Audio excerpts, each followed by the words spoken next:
television cameras are doing a very good job at letting you see these cars. It is in reality much darker than it appears on your television screen right now. What you can use to reference that is the fact that you can see the exhaust during all of the gear changes now, and the glowing on the brake discs, and the fact that when the running lights are on, look at how dark it is from this shot. Here comes Fittipaldi. He makes his challenge, can't get it done. Michael was going right back by Emmo. Emmo's tires a little too cold. Michael's got his tires all warmed up. The third car in that sequence, Scott Goodyear, not in contention for one of the lead places. Running 2 laps down, but riding with him here. Chance to unlap himself. Emmo doesn't seem to be as fast after his pit stop, Sam, as he was before. You see Scott Goodyear all over Emmo. And then Valvoline Australian IndyCar Grand Prix. Check out the street lights as they go past them. They're turned on here. And now the chief steward of the series, Wally Dallenbach, is concerned about the falling darkness. In fact, he has asked the crews to start radioing their drivers and find out what they think about the visibility. Chuck Sprague on the radio there to the Penske cars. And they're trying to decide whether or not this race can go the full distance. It's 48 laps complete. It's a 65-lap scheduled race. If I was Emerson Fittipaldi, I would decide that it wasn't dark until I had passed this man, Michael Andretti. Then I decided it was too dark. No, but you know, when we look at the crews, I started to mention how nice the TV cameras make it look. This is a little bit more what it really looks like. Very dark. But when you look at the TV cameras in the pits, it looks like it's beautiful sunshine and daylight. And it's also Jack Arute with an update on Emerson. Well, Paul, you saw the IndyCar officials asking Chuck Sprague, the team leader for Emerson Fittipaldi, to query his driver as to the conditions of light outside. Chuck returned and said, Emerson's a little bit busy right now trying to chase down Michael Andretti. Did not bother to ask Emerson the conditions, but according to him, he says, I think it's getting awfully dark. What about you, Gary Gerald? Well, it's interesting. Chip Ganassi just got off the scoring stand. He jogged down and had a quick conversation with Roger Penske. Of course, Ganassi wants to see this race stopped immediately. It would be his first ever IndyCar win. Jokingly, that Penske area camp down there sent him back on the way and said, get out of here, pal. So this is one group here in the Ganassi pit. They can't wait to see a checkered flag. The disc is a track where you really have to sense how far you are from the turn. There are several places where you're going very fast and have to brake very accurately for tight turns. That loss of depth perception that goes with the coming darkness is really tough. You know what's really pretty right now, Sam, is when I look down into turn 1 and down the straightaway, and it's so dark I can see the fire coming out from under the cars from rubbing the track. Now the camera again doesn't pick that up. Not that the camera's bad. It's not only that. Look at the rear shot of Fittipaldi. You can see the glow of the metal in his exhaust pipe.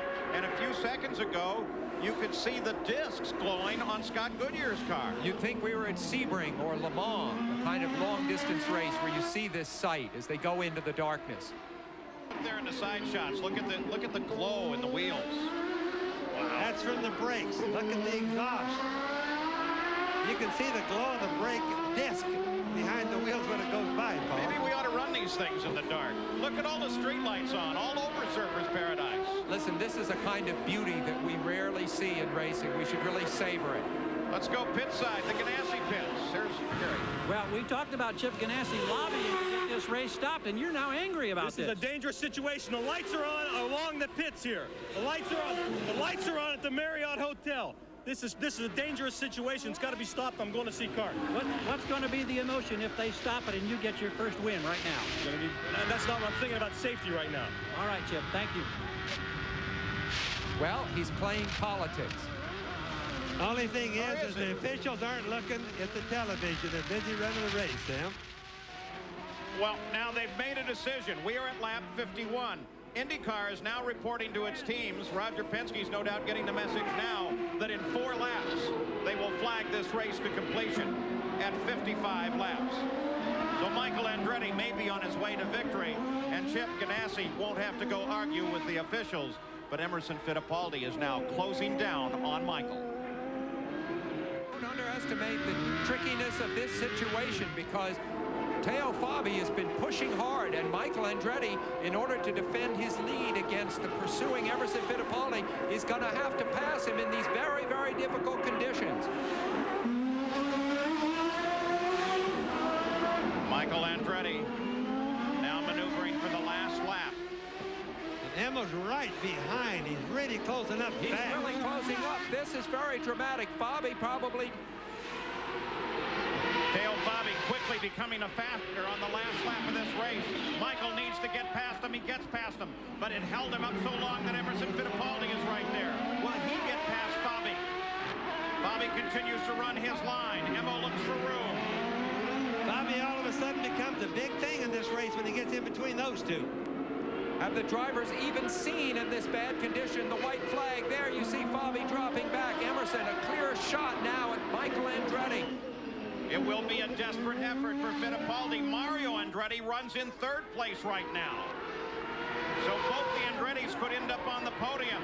Matteo Fabi's doing everything he can to catch the leader of the race. Fittipaldi second last year, first the year before. Michael Andretti out of luck here twice in a row in previous races.